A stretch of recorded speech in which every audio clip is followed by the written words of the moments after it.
यदा हि धर्मस्य ग्लानिर्भवति भारते अभूत्यानं धर्मस्य तदाम्नाहं सृजाम्यहम् परित्राणाय साधूनां विनाशाय च दुष्कृतम् धर्म संस्थापनार्थाय संभवामि युगे युगे।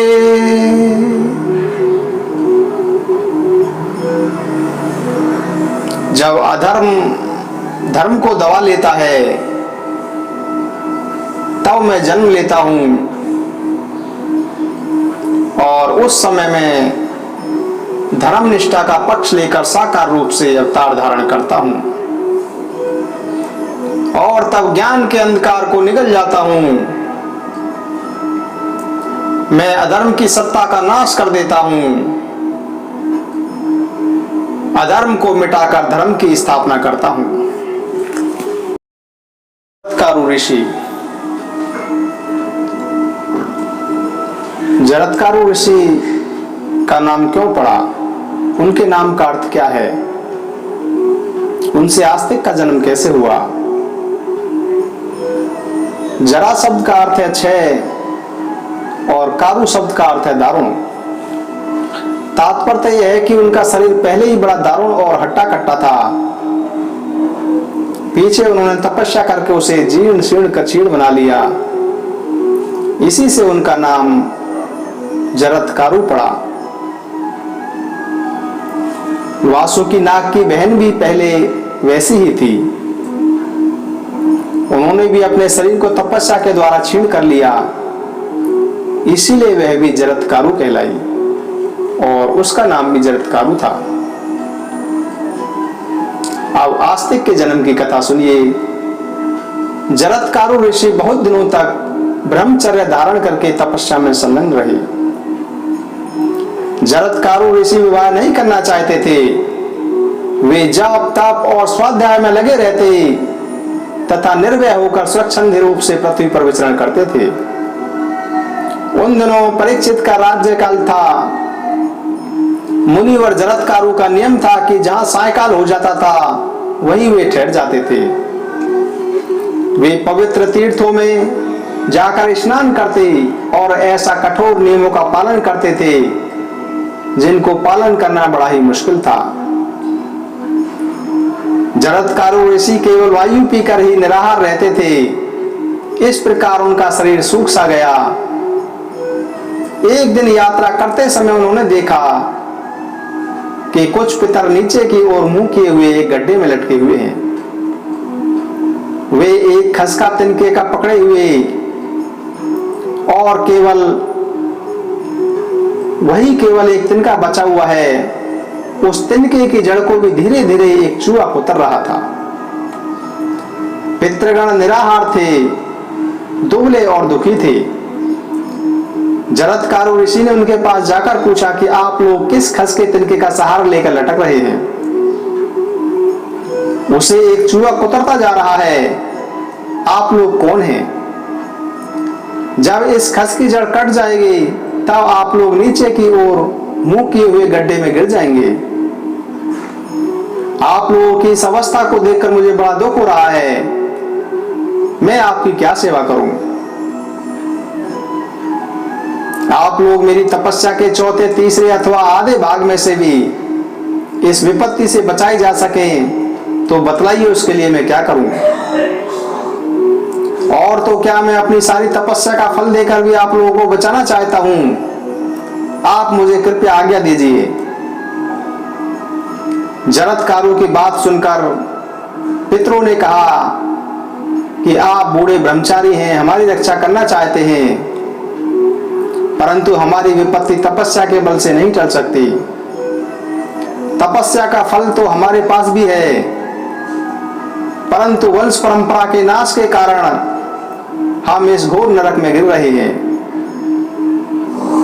आप वृद्ध होकर करुणावश हमारे लिए चिंतित हो रहे हैं, इसीलिए हमारी बात सुनिए। हम लोग यायावर नाम के ऋषि हैं। वंश परंपरा क्षीण हो जाने से हम पुण्य लोकों से नीचे गिर रहे हैं। हमारे वंश में अब केवल एक ही व्यक्ति रह गया है, वह भी नहीं के बराबर है। हमारे अभाग्य से वह तपस्वी हो गया है और उसका नाम जरत्कारु है। वह वेद वेदांगों का विद्वान तो है, संयमी, उदार और व्रतशील भी है। उसने तपस्या के लोभ से हमें संकट में डाल दिया है। उसके कोई भाई बंधु होता पुत्र पुत्री नहीं है।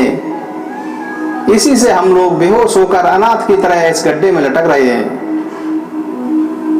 यदि वह आपको कहीं मिले, कहीं दिखाई दे, तो उससे इस प्रकार कहना कि ये जरत्कारु, तुम्हारे पितृ नीचे मुंह करके गड्ढे में लटक रहे हैं। तुम विवाह करके संतान उत्पन्न करो।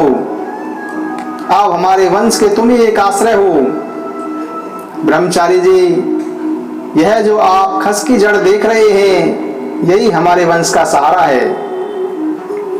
हमारी वंश परंपरा के जो लोग नष्ट हो चुके हैं, वही इसकी कटी हुई जड़ें हैं, और यह अध कटी जड़ ही जरत्कारु है। जड़ कुतरने वाला चूहा महाबली काल है। यह एक दिन जरत्कारु को भी नष्ट कर देगा। तब हम लोग और भी विपत्ति में पड़ जाएंगे। आप जो कुछ देख रहे हैं वह सब जरत्कारु से जरूर कहिएगा। कृपया करके यह बताइए कि आप कौन हैं और हमारे बंधु की तरह हमारे लिए क्यों शोक कर रहे हैं। पितरों की बात सुनकर जरत्कारु को बड़ा शोक हुआ। उनका गला भराया। उन्होंने गदगद वाणी से अपने पितरों से कहा कि हे पितामहो, मैं ही आपका अपराधी पुत्र जरत्कारु हूं। आप लोग मुझे अपराधी को दंड दीजिए और मेरे करने योग्य मुझे काम बताइए। जरत्कारु से पितरों ने कहा कि बेटा, यह बड़ी ही सौभाग्य की बात है कि तुम संयोगवश यहाँ आ गए। भला बतलाओ, तुम तो अब तक विवाह क्यों नहीं किया।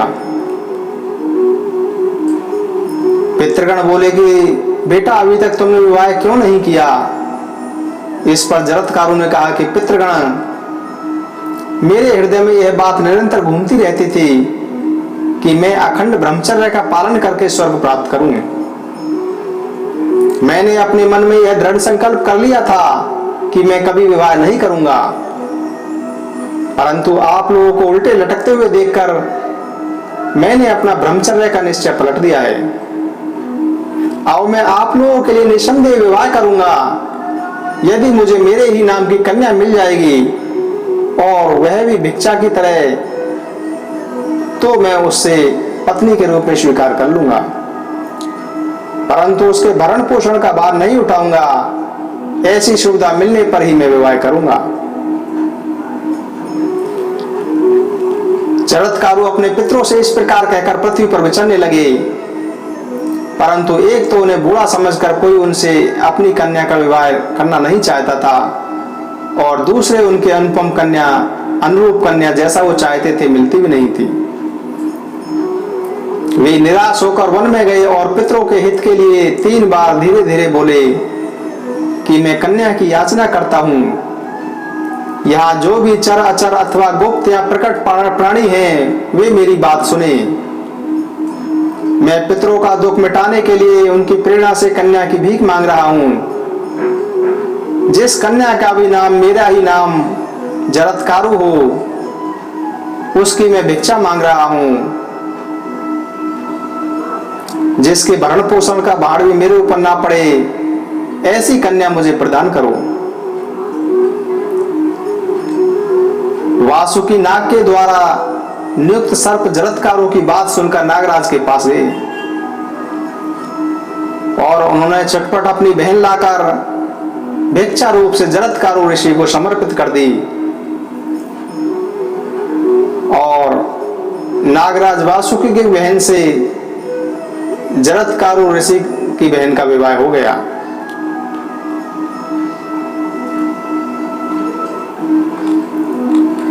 जरत्कारु ऋषि ने कहा कि मैं इसका भरण पोषण नहीं करूंगा।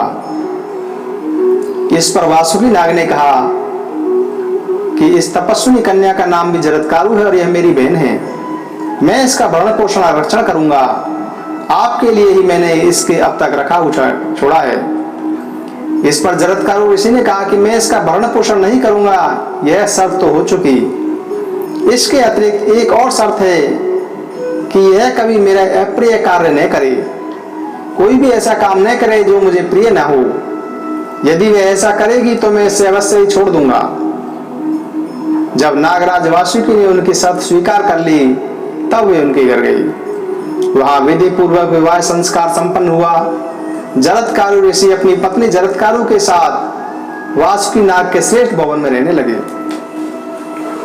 उन्होंने अपनी पत्नी को भी अपनी शर्त सुना दी थी, मेरी रुचि के विरुद्ध न तो कुछ करना और न ही कुछ कहना। वैसा करोगी तो मैं तुम्हें छोड़कर चला जाऊंगा। उनकी पत्नी ने स्वीकार किया और वह सावधान रहकर उनकी सेवा करने लगी। समय पर उसे गर्व रह गया और धीरे धीरे गर्व बढ़ने लगा। एक दिन की बात है कि जरत्कारु ऋषि कुछ खिन्न से होकर अपनी पत्नी की गोद में सिर रखकर सोई हुई थी। वे सो ही रहे थे कि सूर्यास्त का समय हो आया। ऋषि पत्नी ने सोचा कि पति को जगाना धर्म के अनुकूल होगा या धर्म के अनुकूल नहीं होगा। वह इस प्रकार चिंतन कर रही थी। वे बड़े कष्ट उठाकर धर्म का पालन करते हैं। कहीं जगाने या न जगाने से मैं अपराधी तो नहीं हो जाऊंगी। जगाने पर इनके कोप का भय है और न जगाने पर धर्म के लोभ का भय है। अंत में वह इस निश्चय पर पहुंची कि वे चाहे कोप करें परंतु इन्हें धर्म लोभ से बचाना चाहिए। ऋषि पत्नी ने बड़ी मधुर वाणी से कहा कि हे महाभाग, उठिए, सूर्यास्त हो रहा है, आचमन करके संध्या कीजिए। यह अग्निहोत्र का समय है, पश्चिम दिशा लाल हो रही है। ऋषि जरत्कारु जगे, क्रोध के मारे उनका होठ कांपने लगा। उन्होंने कहा कि हे सर्पणी, तूने मेरा अपमान किया है। अब मैं तेरे पास नहीं रहूंगा, जहां से आया हूं वहीं चला जाऊंगा। अब मेरे हृदय में दृढ़ निश्चय है कि मेरे सोते रहने पर सूर्यास्त नहीं हो सकते थे। अपमान के स्थान पर रहना अच्छा नहीं लगता। अब मैं जाऊंगा। अपने पति के हृदय में कंपकपी पैदा करने वाली बात सुनकर ऋषि पत्नी ने कहा कि हे भगवान, मैंने अपमान करने के लिए आपको नहीं जगाया है। आपके धर्म का लोप न हो, मेरी यह दृष्टि थी। जरत्कारु ऋषि ने कहा कि एक बार जो मेरे मुंह से निकल गया वह झूठ नहीं हो सकता। मेरे तुम्हारे बीच इस प्रकार की शर्त तो पहले ही हो चुकी है। तुम मेरे जाने के बाद अपने भाई के यहाँ चले जाना और यह भी कहना कि मैं यहाँ बड़े सुख से रहा। मेरे जाने के बाद तुम किसी प्रकार की चिंता मत करना। ऋषि पत्नी शोकग्रस्त हो गई। उसका मुंह सूख गया, वाणी गदगद हो गई, आंखों में आंसू भर आए। उसने कांपते हृदय से धीरज धरकर हाथ जोड़कर कहा कि हे स्वामी, मुझ निरपराध को मत छोड़िए। मैं धर्म पर अटल रहकर आपके प्रिय और हित में संलग्न रहती हूँ। मेरे भाई ने एक प्रयोजन के लिए ही आपके साथ मेरा विवाह किया था। वह प्रयोजन भी अभी पूरा नहीं हुआ है। हमारे जाति भाई कद्रू माता के शाप से ग्रस्त हैं। आपसे एक संतान उत्पन्न होने की आवश्यकता है, उसी से हमारी जाति का कल्याण होगा। आपका और मेरा सहयोग निष्फल नहीं होना चाहिए। अभी मेरे गर्भ से संतान भी तो नहीं हुई है, फिर आप मुझ निरपराध को छोड़कर क्यों जाना चाहते हैं? पत्नी की यह बात सुनकर ऋषि ने कहा कि तुम्हारे पेट में अग्नि के समान तेजस्वी गर्भ है। वह बहुत बड़ा विद्वान और धर्मात्मा ऋषि होगा। यह कहकर जरत्कारु ऋषि चले गए। पति के जाते ही ऋषि पत्नी अपने भाई वासुकी के पास गई और उनको जाने का सभी समाचार से कह सुनाया। यह अप्रिय घटना सुनकर वासुकी को बड़ा कष्ट हुआ। उन्होंने कहा, बहन, हमने जिस उद्देश्य से उनके साथ तुम्हारा विवाह किया था वह तुम्हें मालूम ही है। यदि उनके द्वारा तुम्हारे गर्भ से पुत्र हो जाता तो नागों का भला होता। वह पुत्र ब्रह्मा जी के कथानुसार अवश्य ही जन्मेजय के यज्ञ से हम लोगों की रक्षा करता। बहन, तुम उनके द्वारा गर्भवती हुई होने, हम चाहते हैं कि तुम्हारा विवाह निष्फल न हो। अपनी बहन से भाई का यह पूछना उचित नहीं है, फिर भी प्रयोजन के गौरव को देखते हुए मैंने प्रश्न किया है। मैं जानता हूं कि जब उन्होंने एक बार जाने की बात कह दी तो उन्हें लौटाना असंभव है। मैं उनसे इसके लिए कहूंगा भी नहीं, कहीं वे मुझे श्राप न दे दें। बहन, तुम सब बात मुझसे कहो और मेरे हृदय से यह संकट का कांटा निकाल दो। इस पर जरत्कारू ऋषि की पत्नी ने अपने भाई वासुकी नाग को ढांढस देते हुए कहा कि भाई, मैंने भी उनसे बात कही थी, उन्होंने कहा कि गर्व है। उन्होंने कभी विनोद से भी कोई झूठी बात नहीं कही है। फिर इस संकट के अवसर पर तो उनका यह झूठ कहना असंभव ही है। उन्होंने जाते समय मुझसे कहा कि हे नागकन्या, अपनी प्रयोजन सिद्धि के संबंध में कोई चिंता नहीं करना। तुम्हारे गर्भ से अग्नि और सूर्य के समान तेजस्वी पुत्र होगा। इसीलिए भाई, तुम अपने मन में किसी भी प्रकार का दुख न करो। यह सुनकर वासुकी बड़े प्रेम और प्रसन्नता से अपनी बहन का स्वागत सत्कार करने लगा और उसके पेट में पक्ष के चंद्रमा के समान गर्भ बढ़ने लगा। समय आने पर वासुकी की बहन जरत्कारू के गर्भ से एक दिव्य कुमार का जन्म हुआ। उसके जन्म से मातृवंश और पितृवंश दोनों का भय जाता रहा। क्रम से बड़ा होने पर उसने च्वेन मुनि से वेदों का अध्ययन किया और वह ब्रह्मचारी बालक बचपन में ही बड़ा विद्वान और सात्विक था। जब वह गर्भ में था तभी पिता ने उसके संबंध में अस्ति है पद का उच्चारण किया था, इसलिए उसका नाम आस्तिक हुआ। नागराज वासुकी के घर पर बाल्यावस्था में ही बड़ी सावधानी और प्रयत्न से उस बालक की रक्षा की और थोड़े ही दिनों में वह बालक इंद्र के समान बढ़कर नागों को हर्षित करने लगा।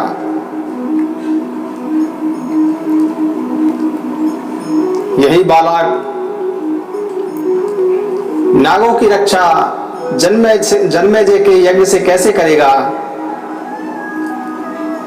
इसका वर्णन हम आगे करेंगे। जय श्री कृष्ण, जय जय श्री सीताराम, जय श्री कृष्ण।